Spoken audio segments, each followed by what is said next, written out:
And welcome to Netflix and Kill. Oh my goodness, Travis, we got an interesting one today. That is a way of putting it. Yes. Yeah, we got we're going to Australia. We're going overseas for our horror. You know, we always roll the dice when we do that. So, and of course, whenever we go on that sort of trip, who do we like to bring with us? Why, it's Patience. Yay! Hi, Patience. Hi, guys. Oh my goodness. And of course, I am, of course, your host, Nick, the Merc with a mic, and my fellow unapologist to my left here, Travis, the god of the pod himself. And now that we all know what we're up against, let's we still don't know what we're up against. This. So we're here to talk about what was it? A killing ground, or is it just killing? Killing ground. A killing ground.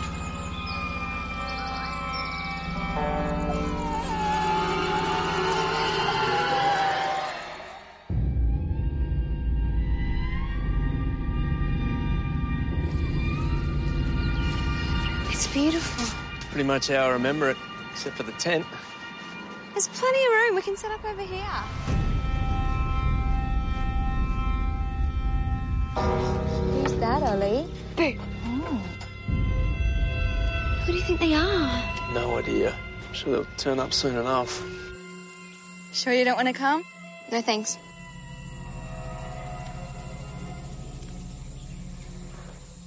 Hello? Check this out. This isn't right. What is it?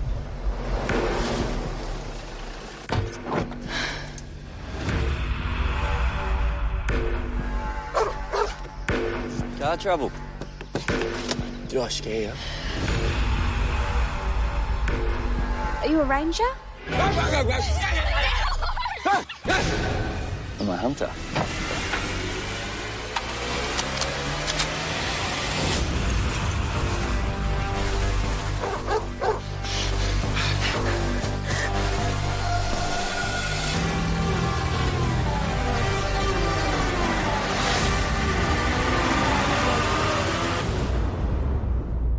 You gotta make the most of your opportunities.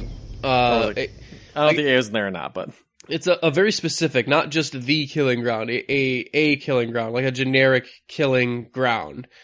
So, Patience, would you like to explain a little bit about what the film is about? Of course.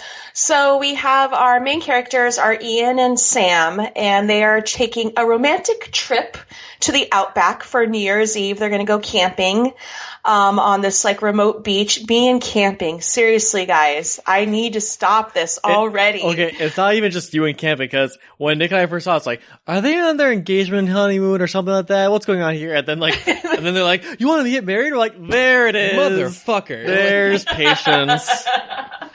I guess at least I'm consistent. You certainly are. I mean, Thomas Jane is in this one, so yeah, that's true. I apologize for that. But so they go camping, and there's another tent set up on the same beach, but there's no one around, and they just are hanging out. They're getting some good loving going on, and then there's also like an alternate timeline where you find out what happened to the people in the other tent on the beach. And then at some point they all come together. Mm-hmm. And they're being like, there's serial killers involved. Hillbilly serial killers. Australian is, what's an Australian hillbilly? I think that's just Australians. Oh, sorry. Damn, sorry, Australian listeners. Sorry, Australians. Oh, I find that really offensive. I listen to this podcast all the time, and I've never been so offended.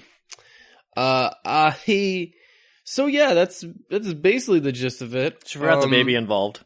There's like a Leonard Lake, Charles Ng kind of like,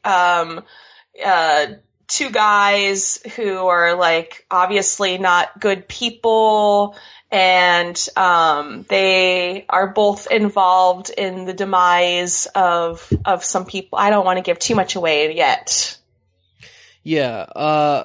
So this film was interesting to watch. We actually watched, this is our first time doing it. I suppose we should mention we've launched our Patreon at this point. And part of our Patreon rewards is what we were going to start doing commentaries for our Netflix and Kills, because me and Travis usually have so much fun talking and we usually watch the films together and shit talk during them, and it's like, oh, wouldn't it be fun to record us doing that, since we do it every week anyway. And this was a horrible one to start with. This one, I don't. Yeah, like we'll probably put it up, but it is not one of our better commentaries. We lose a lot of steam near the end, especially during a certain 10-minute scene. It gets so dark that it's hard to really make any jokes about or anything like that. It's one of those things where this is funny because I have to laugh because it's really awkward. I usually don't go this dark, and for you guys especially, so I apologize, because when I picked the movie, I was like, oh, I liked this movie, and then I saw it, and I was like, oh, Nick and Travis are not going to be happy with me tomorrow. Because it's a festival movie.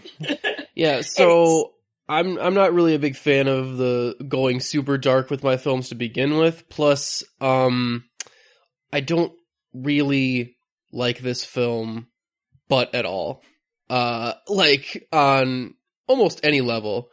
It does some interesting things, which keeps it from being like, okay, I'm actually sort of interested in some of the stuff that it's doing, and I could feel Travis's boredom during the whole thing. I'm pretty sure I said out loud, oh, I don't care at this point. Yeah, in the commentary.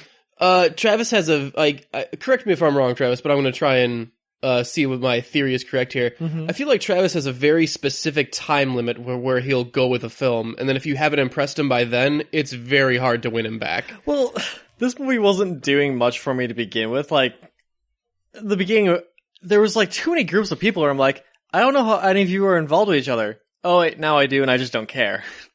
So, okay, maybe we should talk about that. Maybe that's my biggest problem about this film is the timeline aspect of it, because Patience is right that there is a alternate timeline going on, even though they're never very specific about that. Although, because you'll cut between the family in the tent and then the new couple in their tent, and then it's pretty apparent that they have to be on alternate timelines because they're never interacting with each other. Right. Although it feels like, is the film trying to hide that from me, or is it trying to be very open about it? Because it never gives you a meanwhile or 2 days earlier sort of thing, but it's still pretty obvious. But with continuities between shots, you'd go oh, okay, it has to be two different timelines at a certain point. Well, especially since there's a baby involved in one of the timelines, and babies are never quiet. So the thing I don't understand with the timeline thing is that what is it hiding from the audience? Because once we see once we see kind of the tent with the other family, and we see some of the the redneck Australians, we kind of know the score. I automatically assume what this movie is about, and the only thing that the timeline thing would usually be used for is to create a red herring. And I think I went to Travis, I was like, man, if it turns out that the couple is the killer, or the killers in this movie, a la something like A Perfect Getaway, I will be totally with this. That'd been such a great movie. Because otherwise, it feels like it's leading up to a thing that we all know what's about to happen. Everyone knows. And then they made it worse than that. And yeah, so what's the point? I'm not sure. Patience, do you have a different take on that? I kind of want that version of the movie now, because I think that would have been so much better, especially since it's the romantic "Will You Marry Me" weekend. I would have loved that. I actually, the first time I saw the movie, which was again a festival movie, which is a lot different sort of scenario than watching it at home on Netflix. Everything's good at festivals. It sure seems like it. Every time I watch a big hit from a festival, I always go, "Really? This?" It's never failed for me. I don't understand what's going on. I don't know. Every festival film, people are clapping and screaming and cheering. I don't know. Everyone's high. Everyone's high. Everyone's drunk and high. So for me, I actually kind of liked The timeline thing, I thought it was a clever way to make a boring movie less boring. Or, I mean, and I agree with Travis. This is not this movie, the first half of it, you're just like bored to tears. But the timeline thing was the only thing that kept me watching. I want to say the timeline going back and forth and like, okay, this better pay off. I hope this pays off at some point is the only thing that I was like vaguely like, kept me from turning the movie off. So I don't know. I mean, I assume that was the whole point of it, was so that they could not, so that viewers would keep watching maybe. That's just interesting to figure because out if it happened, what would happen. It's interesting because I feel sort of similar in the fact that that's the only thing making the beginning part of this movie different. But I also feel like it's pointless near the end because it's like, oh, this family that we're following that was previously in the tent, we know that they're doomed. Like there's almost like no way that they make it out of this. And yeah, the film never subverts our expectations on that part. And so it's just a way for us to watch this family. And it's like, we never get enough information about them to really care about what is happening with them. Also, once we actually figure out what happens with them, it leads to a flashback that I want to say is 10 to 15 minutes long. Something like that, yeah. And when we cut back to it, I'm like, oh yeah, there's another movie on top of this. And I almost forget almost everything about the actual couple that we're following. And what I find weird about this scene, which we can't talk until spoiler section anyway, is that since it was that long, you also imagine somebody must have gotten off on that. There's no reason to make that scene that long without being really into it. Well, there's a whole darkness to humanity, that like, nihilism sort of thing about that scene. And it's that sort of thing that happens with like films like Hostel that I just don't, I'm like, okay, most films skip this part or condense it down to be like the real fast bit of it. Because like the fun part is the chase. Like the fun part is will they get away? And once like the family is captured, like, I don't know, sometimes it works. Like Devil's Rejects is a fun example for like, wow, it's just so dark and fucked up what these people do to other human beings. And I don't know, this one, it just felt like we spend so much time with the killers. Like we spend so much time with them. They're the characters we know the best out of the movie, which is weird.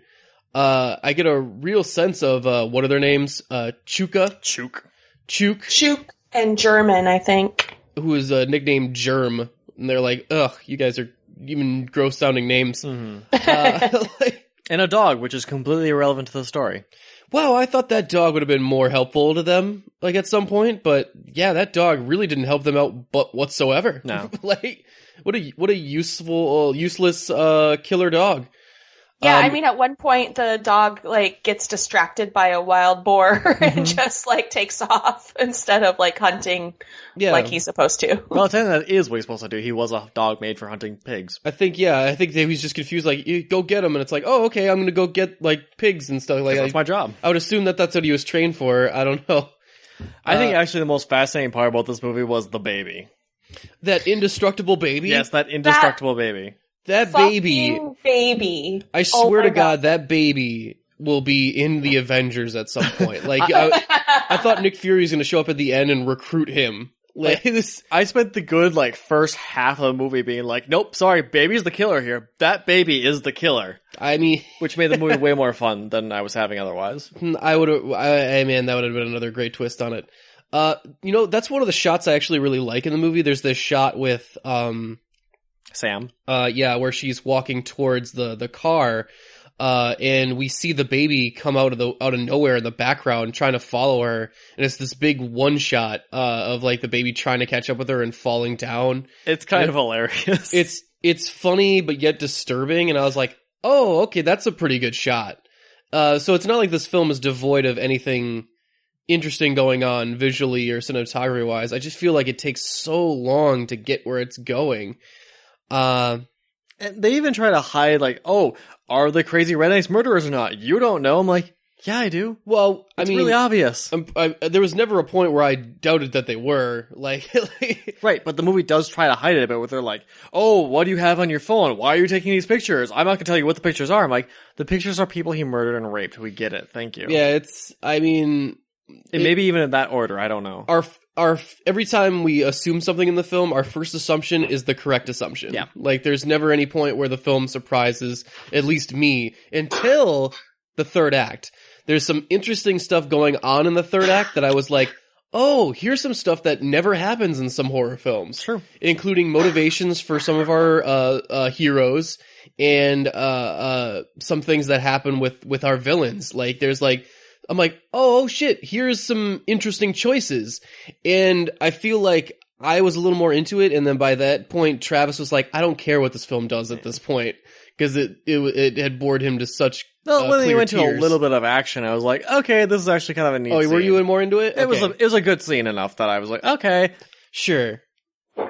I don't know, what'd you feel about the end, Patience? Did it surprise you at all, or... The ending for me was pretty cathartic. Like, I really thought that it had like that classic sort of final girl ending that everyone always, you're rooting for Sam. You really want her to succeed. I kind of liked the ending, actually. That was probably one of the strongest parts of the movie, except for the fucking baby. Well, actually, I didn't like what happened to the baby, and the very final scene seemed really unnecessary in the hospispittal. Oh, yeah. This completely empty hospital somehow. Yeah, that was unnecessary. Yeah. Well, it's Australia. There's only I think there's only 4 or 5 people in that immediate 20-mile vicinity or something. So yeah, I just feel like that I agree that the third act was probably the strongest point of this film. The alternate timeline thing ultimately kind of just annoyed me more than anything. Like, I watched recently, what was it, the Christopher Nolan film Dunkirk, where it does a similar thing with alternate timelines.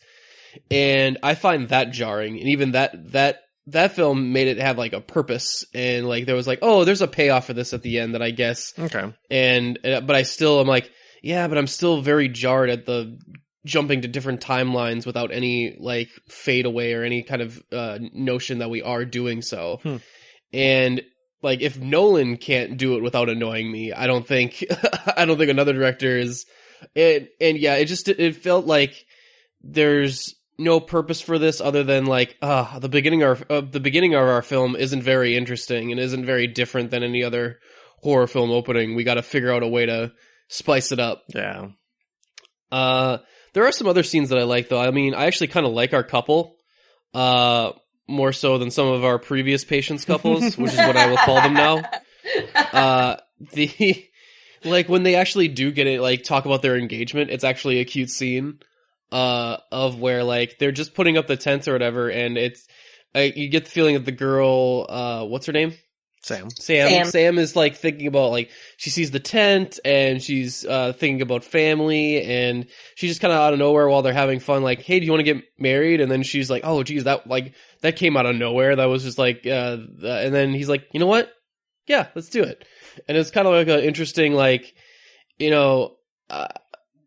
way for them, it wasn't a big plan on the on one of their parts to oh, here's the ring, and this whole trip was a plan for me to it was a little more spontaneous, and I was like, oh, that's that's interesting, that's a different take on this that I kind of realistic. Yeah, and I actually like that moment a lot. It served to humanize them a little bit more, although some of the time they are a little too cute for real life, what's it, the ring she makes out of the soup can or whatever, it's a nice ring, my husband can afford it, he's a doctor. And doctors are kind of like vegans. How do you know you're with a doctor? He'll tell you. Yeah. So there's that. So I did like them enough. I feel like the one big mistake of the timeline issue is that when we do hit the flashback, we spend a lot of time not seeing them on screen, to the point where when they actually showed back up and our doctor uses doctor skills again, I was like, oh yeah, that's right, he's a doctor. Like I had forgotten almost everything I had learned about these people in that 10-minute sequence because it's so dark and it just takes so long that it just takes up all of my like attention and like brain power. Also, did anyone else find it weird when like they were gonna plan to go up to the falls to search for the other family, and Sam just stayed behind when there wasn't like I don't remember there being a conversation about leaving her behind at all.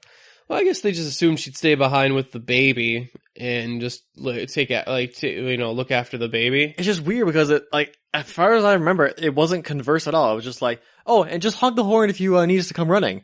Oh, I guess she's staying. Okay, I'm glad that was established. Great, thank you. Mm-hmm. Yeah, I mean, that's just the case when it comes to, females in horror films. It's like, you stay here, honey. The men folk are going to go take care of it. Yeah, except for the dude seemed way more useless than she. You stay with the baby. Yeah. We see that a lot. Yeah. But yeah, so me and Travis weren't very big fans of this film, but there were some things that worked on it for me on certain levels. Patience, what are some other things that worked for it on you, since you seem to have enjoyed it a little bit more than us? I was high on festivals at the time. I know that this is probably going to be an unpopular opinion, but the flashback, that for me was amazing, because I don't think I've seen something that dark outside of, let's say, the French extremism movement in quite some time. That was holy shit, that's dark, and I like that. So for me, that part was really great. Otherwise, I agree. The timeline stuff, I sort of kind of liked it, but at times I was like Travis, and I was just bored. I was bored to tears. I mean, it's not a really fast-paced movie, but once it hits hard. And it hits, and it sucker punches you right in the gut. I thought that one of the cool things, and then I'll talk about that in spoilers, is this, the other couple actress, which I don't know her name off the top of my head, but how she doesn't manage to flinch during the scene. I was like, how do you do that? That's insane. You have to be a Class A actress to be able to go through that scene and just not even show any emotion whatsoever. Yeah. Other things that I liked the ending. I liked the finishing move. I liked the whole final girl thing. The finishing move. Yeah. The Mortal Kombat, get over here. Yeah, the hospital scene was completely unnecessary. But I'd say that overall, it's a slow movie. I definitely have issues with it. I think I can talk more about what I didn't like than what I did. Yeah. I mean, I do agree with you that it's so that dark moment, the flashback. It reminds me of some early 70s revenge films and stuff. Some exploitation type stuff. Yeah. And that is the thing. Oh, you know what? I don't see that a whole lot anymore. So it does feel like oh, okay, this is usually films don't go this far, and then I always kind of think yeah, I think there's a reason for that. I'm never really on board with the going so dark with unless it's very much purposeful to a point of identifying who these killers are as characters. And while it does that, I don't find them interesting enough to really warrant going so dark. But we'll have to save a lot of that stuff for a spoiler section, which we will get to right now after some final ratings and stuff. I overall, I don't think I'm going to be revisiting this film anytime soon. I feel like that the only thing, though, it really takes a little too long to make interesting choices, and then when it finally does, it feels like that these interesting choices would have been great if I had, or were in a slightly better, movie with like characters that I, had cared about just a little bit more.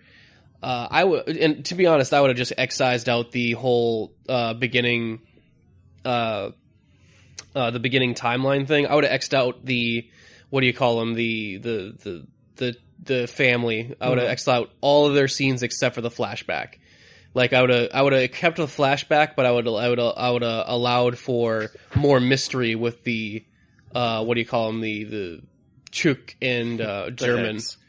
And so that we could see that flashback and have it was like, oh shit, they are real evil people. Like they are unbelievably actually evil. making a mystery rather than being like, yeah, we know what's happening, guys. Come on now. Yeah, it really feels like like that we're gearing up for a surprise, and but it's one of those like Jack in the Boxes where we're cranking the crank, and it's like, yeah, I know exactly what's about to happen, that once we get to that certain point in the song, that Pop will go indeed the weasel. But so I'm gonna give it a 2 interesting pig or capybaras or whatever the hell they are out of 5. Wild boar, Nick. Wild boar, that's right, that's what it is. Come on. Interesting they didn't find any more dangerous animals in the Outback, but that's fine. Travis, what are you gonna give it? I mean, you basically already sold my opinion of this movie anyway for me, is that, yeah, I found it boring. It didn't interest me at all. I felt like there was too many timelines going on between the completely uninteresting villains who were like, oh, are they villains or not? I'm like, yeah, they're Hicks. Of course they're the villains. Movies have taught me something, is that Hicks are always the villains. There's only one movie I can think of where the Hicks were the good guys. So, yeah. Tucker and Dale, baby. Yeah. I was going to say, please tell me what movie, and of course it's Tucker and Dale, which is amazing. And Nick's right that we probably could have just cut out the rest of the scenes of the family and probably cut down that flashback scene a little bit too, and actually gave the main character something to do for the first half rather than just have sex. I mean, don't get me wrong, have sex all you want, but maybe do something while you're at it. And the baby was just weird. Like, I'm still kind of on the fence about whether the baby might have been the actual killer or not. We don't know. Well, when they found that hat where his name was, with the Ollie was the name on the hat there, I was kind of like, oh shit, this is a prequel to Arrow. And in fact, Oliver this is Queen. Actually, you didn't know this, Nick, but this is actually just the island. Australia was the island the whole time. That stupid island that he's on for how many seasons? It was 8 seasons, whatever. And no wonder we have so many flashbacks and alternate timelines. This has Arrow written all over it. Yep. So, yeah, I'm gonna give this movie a 3 out of 10. It was thoroughly unenjoyable. Oh, snap. How about you, Patience? I think I liked it a little bit more than you guys. I mean, it's not by any means like a perfect film, but it's definitely, if you're a horror lover, this is something that you will watch, bored on a Friday night at home on Netflix. This is like something that you'll come across because we're always looking for like a horror movie on Netflix that doesn't suck so bad. And this one is one of those movies. It sucks, but it doesn't suck so bad that you watch like the first 15 minutes and turn it off. Well, I don't know. Maybe you would. It's really slow. Yeah, I agree with both of you guys so much on this, even though I think I liked it more than you. I think that the flashback scene that we're going to talk about in the spoilers section, I think that was a really pivotal scene for me, and that's what changed me from hating the movie to actually maybe like enjoying the movie. So I'm going to give it a 5 out of 10. All right. Well, that is great for, I mean, at least this film caused interesting discussion. We're going to be continuing that interesting discussion going on in the spoiler section, but I want to give a chance for people to, watch the film themselves. If they want, do so now. Otherwise, you can check out some of our previous catalog of Netflix and Kills, including Patience's previous picks, stuff like Backcountry and I think some other camping and The couple ritual. movies. I mean, Ritual, camping like- and couples, honeymoon. Or some of the Thomas Jane picks or whatever. Like, You know, it's- if real life ever we find someone that's like, yeah, there's been this mysterious killing of couples at campsites, we'll be like, yeah, it's there's- just finally snapped and start killing people. So you can go do that, or you can check out Patience at some of her other podcasts and stuff. Patience, would you like to tell people where they can find you? Well, you can always find me at Deliberations of Doom on oneofus.net. I also do movie reviews for Highly Suspect Review at oneofus.net as well. On Twitter, Instagram, Facebook, prof.patience. Yeah. Great stuff. With that, we're going to cut to a small musical break, and we'll be back with the spoiler section right after this. But you head out to flog shit from Northgate, and everybody's like doll scum, welfare, Centrelink, bloodshed, drug fuck, dope heads, go and get a job, champ, like they care. But let me tell you, we've got it made, 'cause we're all like Jim Beam, flat screens, Commodore or Falcon, knife fights, neck tats, puffs of marijuana, we don't care. This is what it's like to live the dream. You guys did The Collector. I'm so jealous. God, that's a great film. So much better than Killing Ground, and now I feel like an asshole. But speaking of, should we finish this All right, one up? yeah, let's do That's it. right, we have a movie to review. Yeah, That's like- let's get this over with. Actually, we have the good part to talk about now. Yeah, so now it's we fine. have I really wanted to get to this part because this is the most interesting part of the film. So, and without further ado, we're here at the spoiler section. For those of you listening, there was quite a bit of a preamble beforehand. But we always love talking with Patience, and so sometimes we talk with her and we're not recording. Yeah. So that's just how it happens, guys. Sorry, sometimes you don't get those gems. Sometimes we just want to hang out as friends. Jeez. Maybe that should be a Indeed. Patreon subscription thing.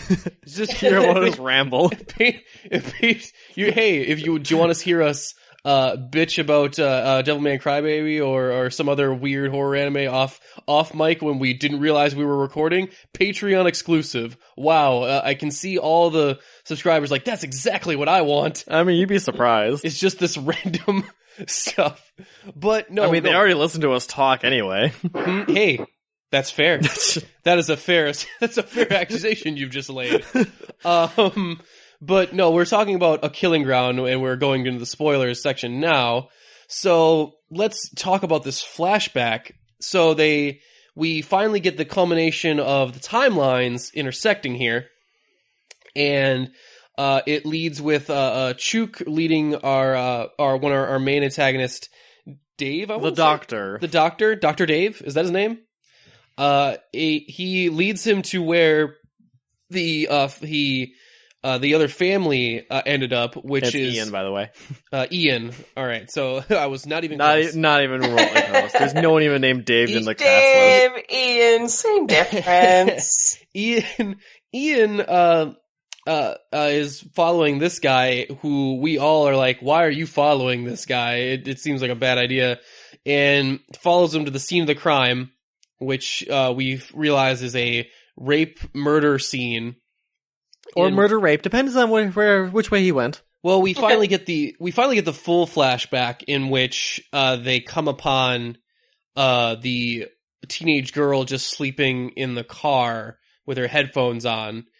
And it's interesting because Chuk was the one that said, like, hey, he was earlier, like, destroyed his phone and said, like, like, I'm not going back to prison.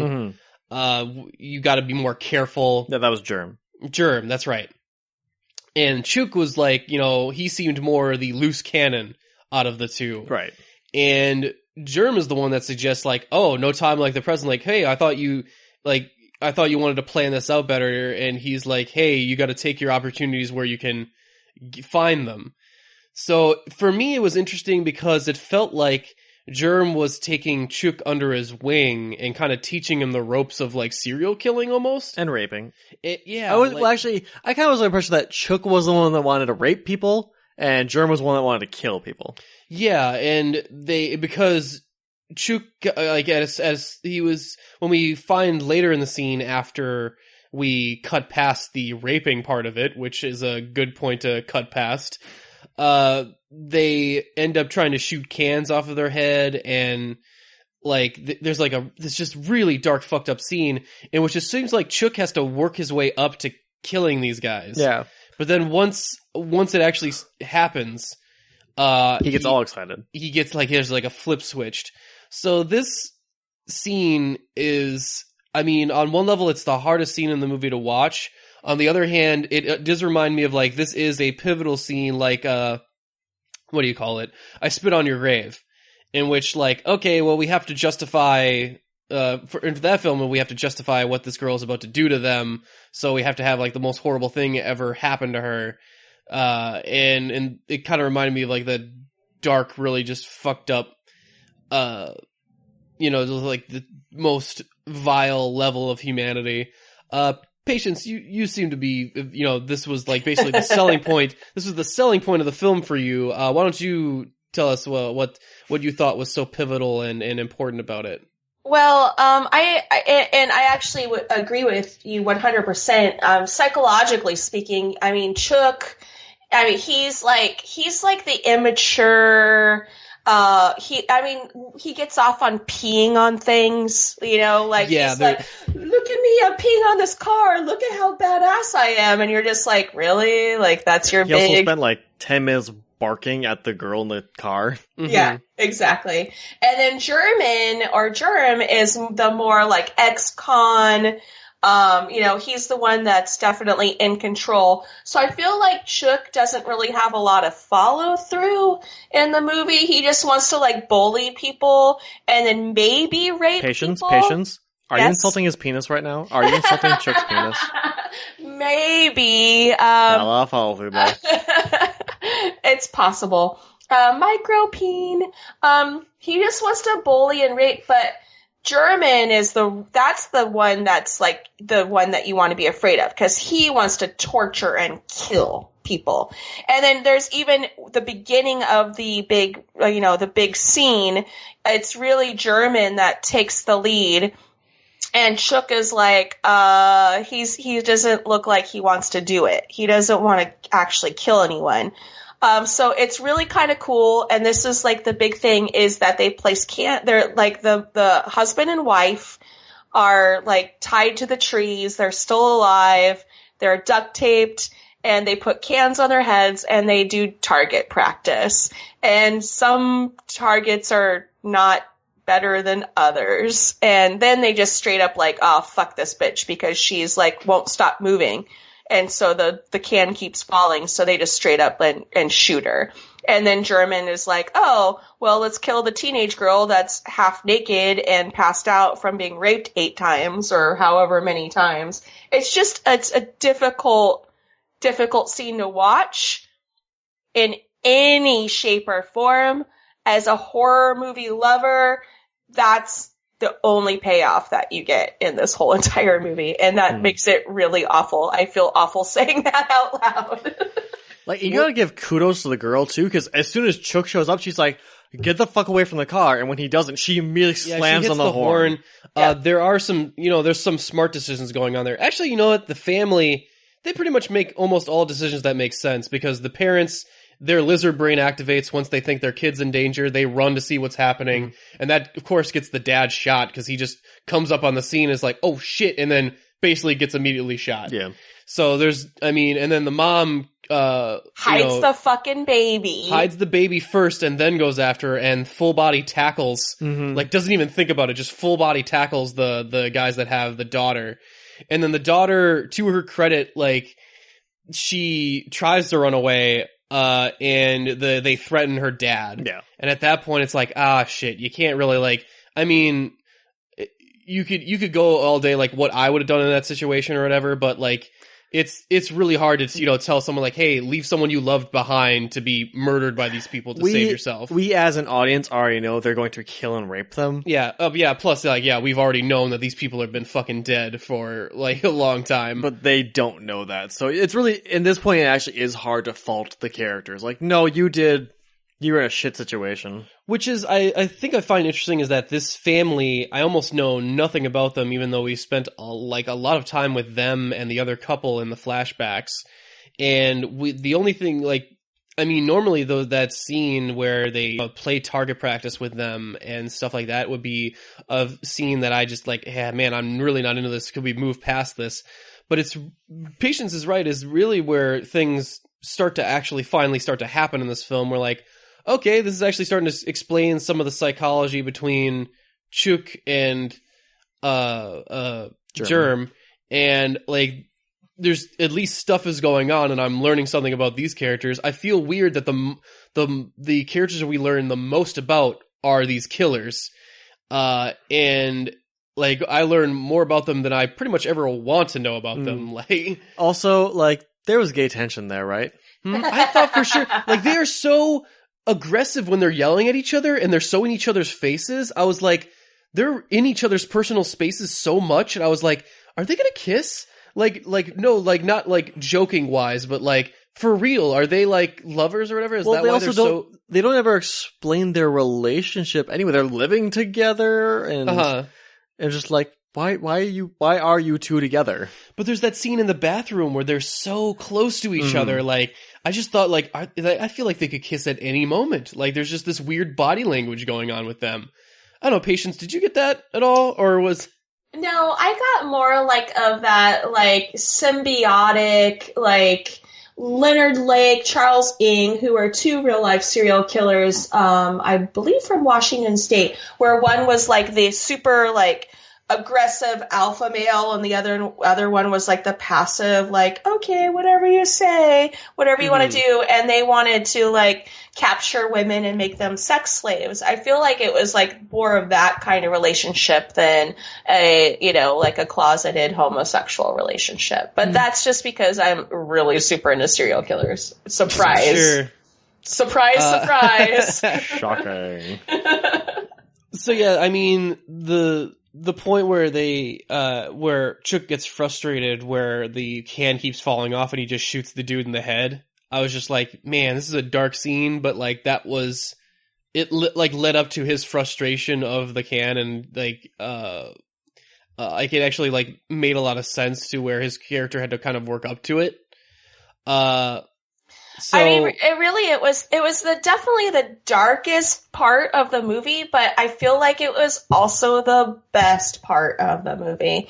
Because again, how do you as an actress, get shot at, even if it is blanks or whatever, and not flinch, and you're trying to pretend to be dead or what? I don't know. I was amazed, how well that was the best scene of the whole entire movie. I'm surprised they pulled it off. That was impressive on that part. Well, maybe they do. I mean, there are some blanks or whatever that are quieter than the other ones, although they all do make this noise. And I mean, my favorite story about Die Hard is that the fact that Alan Rickman couldn't fire one of those guns without flinching. So that's why you never see Hans shoot a gun in the same scene. It's always cuts away before he shoots. That's awesome. It's because Alan Rickman can't he literally can't fire one of those guns without flinching horribly. So he would always ruin the shot. So yeah, it is impressive though how they keep so still. So after that, we get a sequence where Ian finds the mom, who is surprisingly still alive, considering it must be at least a day or two afterwards. Yeah. I'd assumed it was probably a day. And they, Ian tries to help her out. Chuk shoots her in the head. Germ shows up, to try, because Chuk has gone off on his own. He just left a note, gone hunting or whatever. And he's like, God damn it, this guy. And it's also kind of weird because he was the one that was so, not up to killing before, and as soon as he kills once, oh, I want to do that again. Yeah, he gets oh, okay, he's got the rush off of it now. And he doesn't kill Ian because he wants to I'm gonna let you watch me fuck your girlfriend first. To which Ian managed to get away. and Germ manages to grab Sam and the baby because he's done fucking around. I loved how he actually, like, once the gunshot went off, he's like, "Oh, fucking idiot," and he just grabs his gun and, like, he just drops any pretense. Yeah. Like, he drops pretending at any point, like, just like, fuck it, like, it's not even worth it anymore. What I really liked about this one too is that after they basically are, everyone's starting to run around after each other. Like, everyone is running around Like some kind of Scooby-Doo chase scene. Yeah. and then Chook takes a shot, and I was like, oh shit, wouldn't it be hilarious if he hit? And then, like, yep, it turns out he hit German, and I was like, oh man, that's hilarious. Like, because, you know, in his mind, he doesn't realize Germ is up here. It's only this guy and the girl. Right. So he's like, oh, it doesn't matter who I shoot. It's one of them, so it doesn't matter. And, like, so when he comes up on him, he's like, oh fuck, oh no. And so yeah, that was interesting and unexpected. Although this is the part where I start having a problem with Ian. Because I really don't like Ian. See, I told you what I didn't have much of a problem with Ian. It was like, oh, okay, well, he's gonna do this thing, and then he'll be portrayed as the hero at the end. But they don't actually do that, which is actually one of my favorite parts about this film, is that they actually show one of our protagonists being a coward, like, legitimately reacting to a situation by just basically self-preserving and nothing else, which is interesting. Is like one of those things that in horror films, I never see that. You never see a person actually take the out when they're offered, like, an out and, like, not go for their friend or their lover or something. Except for, okay, if we go back to a previous patient's pick, The Ritual, where they're blaming this guy, being like, oh, why didn't you help him? When it was actively against his, like, everyone's best self-interest for him to help. And in this movie, I'm like, no, when Chook shot German, he should have ran up and grabbed the gun. Well, it was on the ground. It should have. Yeah, but the film also ultimately comes down against Ian, because it's like, no, the film does go, yeah, he should have done that. He was a bitch. Yeah, I know. Like, the film ultimately, like, that's what I almost had a problem with, because I'm like, oh, the film will come down on his side, like, oh no, he did the right thing and saved the baby or something. But the film actually comes down on the opposite end of, like, no, your first instinct was right. He's a coward and fuck him. Which is actually a cool scene near the end there, because they drop the baby, and the baby drops so hard. He basically football slams that baby. Yeah, and you're like, oh Jesus, that I guess that baby is done. And and then Chook grabs up Sam and takes her away, and is like, hey, if you want me, I'll be near the rocks or whatever, like some sort of pass. I forget where it was. And so Ian comes up on the kid, and he actually takes German's keys and gets out of there. And it's like, holy shit, someone actually, like, took the keys and got out and went to go get help in a horror movie. I can't believe it. And Chook is telling her, like, oh, your boyfriend, like, fucking ran out on you. What a coward. And Sam just starts, like, laughing.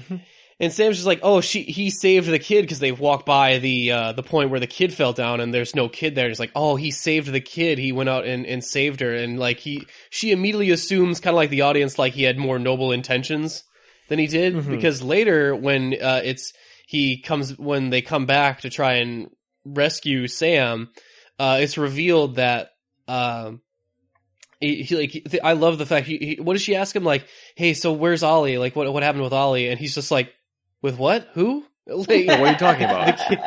The kid. You saved the kid, right? No.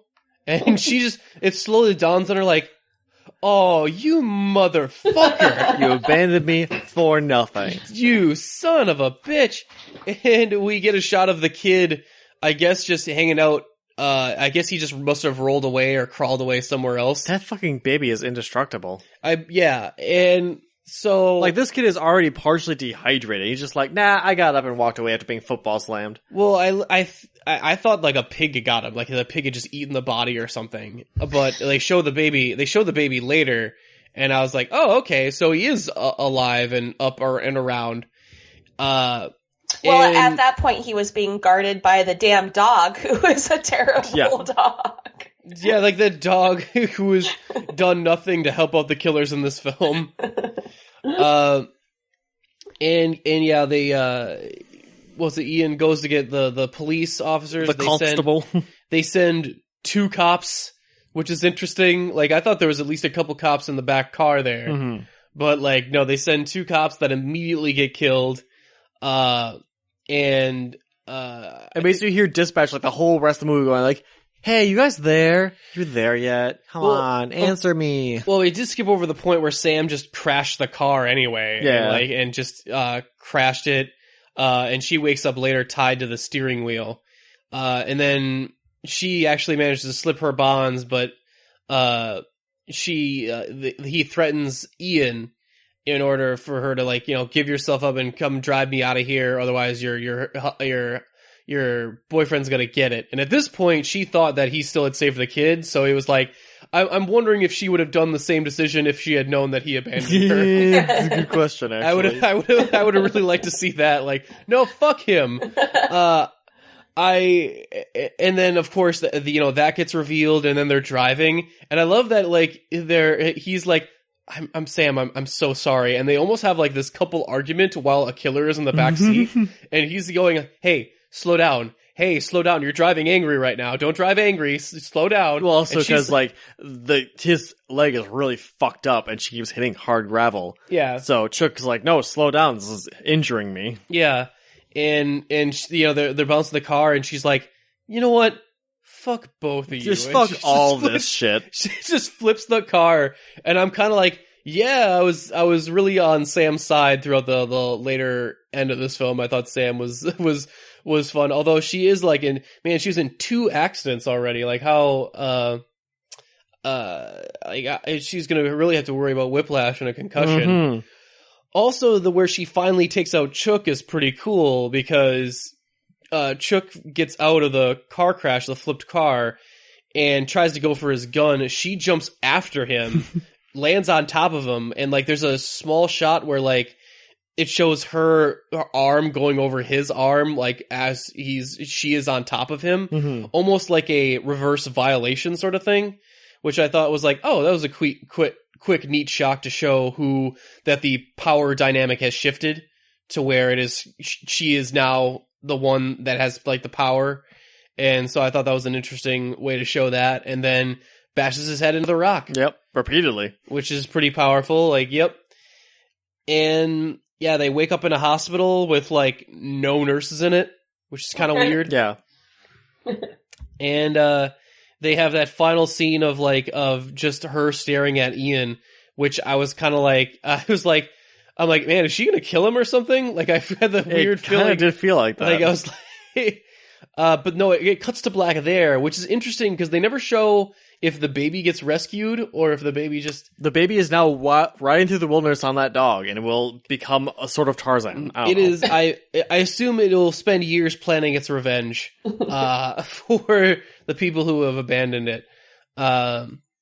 And so, yeah, I thought, like, this was actually, a really fun way to end this movie was to give Sam a lot of the agency in this final part of it. I don't know, Patience, what'd you think of the ending overall? Yeah, I actually thought that, by the time we get to the end, they needed to have something a little bit more, I know this sounds terrible, but a little bit more lighthearted. Yeah. If that makes sense. Nope, it does at this point. Some lighter murder. Yeah, some, murder that... No, just straight murder is what's better about this. Exactly. It's just murder. A revenge murder, or vengeance murder. But yeah, I like how they ended the movie in, like, that classic final girl kind of way where, she just finally takes control of the situation. Her husband abandoned her, for fuck's sakes, and she tries to make excuses for it, and then she's just like, wait, what do you mean you didn't, like, rescue the kid? You just took off. He does come back with cops I suppose that makes up for it, but I mean, he did like just straight up abandon her. So she takes things in her own hands. She's like, fuck this shit. She crashes the car and she bludgeons Chook to death, and it's perfect. I'm not really sure I like the final scene in the hospital. I thought that was a little bit like weird, where she's just like standing over him and then fade out. I thought that was I need like, my rock. yeah, it was like a really awkward way to end the movie. And then they don't like tell us what okay, all of this fucking emotion that I spent for 2 hours or however long the runtime was, 88 minutes, investing my time into this fucking baby. And you don't give me that payoff. I was just like, really? Like, you don't really? Like, so the last time we get to see the baby is like the dog is like watching it. So I guess that baby is the Australian version of Tarzan. He's Crocodile Dundee. McDundee. I would have really preferred if she had walked out of the hospital room and left him there, and then it cuts to black or something, or had killed him in his hospital bed. Pulled the rock out of nowhere and bashed his head in. Because it's kind of like, why leave it ambiguous like that? Because the only way you would leave it ambiguous would be like, ooh, do they leave them, or will their relationship survive? And I kind of like, I don't think their relationship can survive. They're definitely not getting married. And also, I like your guys' version of this movie so much better. the killer couple version, or all of it. Killer couple. She kills him with the rock at the end. The baby dies. Whatever. I mean, that's just us spitballing. Where we have dark wishes ourselves. And yeah, I mean, there's that whole ending it reeks of the whole like, but did you really want to see that? Did you really want that closure? Isn't it better open-ended? And I'm like, no, almost never. I'm very staunch believer in the fact that the open-ended ambiguous ending so rarely works that there's such a rare exception that you might as well just make it a rule. Like I'm some ambiguity's fine, but if you're invested in this baby being rescued this entire time, show what the fuck happens with the baby. Like show that like it gets rescued or it doesn't get rescued or or whatnot. Like I don't know. Like if I'm the only one that feels like that, I mean, I know I'm very queenie about endings and stuff, but I'm like, what's the point of a story if you're not gonna finish it? If you're not gonna have a conclusive ending for it? Well, I have the ultimate version of the best way of this movie could have been. So we take your idea of the murder family instead, but say that the couple that's going up to like kill that family and find out that they're already dead because of the baby. And then like the two couple decide to adopt the baby, and together they go around and kill Chook and German. Damn. Okay. So and then they hide the baby away so that they can go back later and just take it for themselves. Yes. And the baby grows up to be Dexter. Yes. See? Such a better movie. Okay. We're writing this shit. I just imagine them using like the baby as a bait trap. Well, I think we've spent enough time in the Outback with this movie. I think we can wrap it up here. I really enjoyed having you on, Patience. Thank you. It's always I'm sorry. Fun time. We'll have you on again at some point. Are you sure? Because I feel like you're like, we need to like not let Patience be on this show anymore because we might just screen the next one out. We'll see. We'll have to hit an end of camping couple horror movies on Netflix at some point. We can't promise. Once we reach through all of those, maybe we'll have some more interesting picks going on. But that's your prerogative, Patience. That's what you like. So I can't hold it against you. You have the power to make us watch whatever you want. Although I really am starting to wonder, like, what is going on between. Like, is there a problem with your relationship going on? Are you requesting you help us? You want us to help us murder your husband? What's happening? Like, I don't know, but personally, I think if we go down to Austin and she offers to go camping with us, fuck no. if it's a subliminal message, I think it might actually be too obvious to the point where that we're not getting It's just it. liminal now. Like but yes, thank you so much for joining us, and thank you guys so much for listening. And join us next week for another Netflix and Kill. And hopefully we can keep it a little less dark. Hopefully next week is a little more light and fun. So we'll see what happens with that. But yeah, until next week, we are Unapologists, and we're out.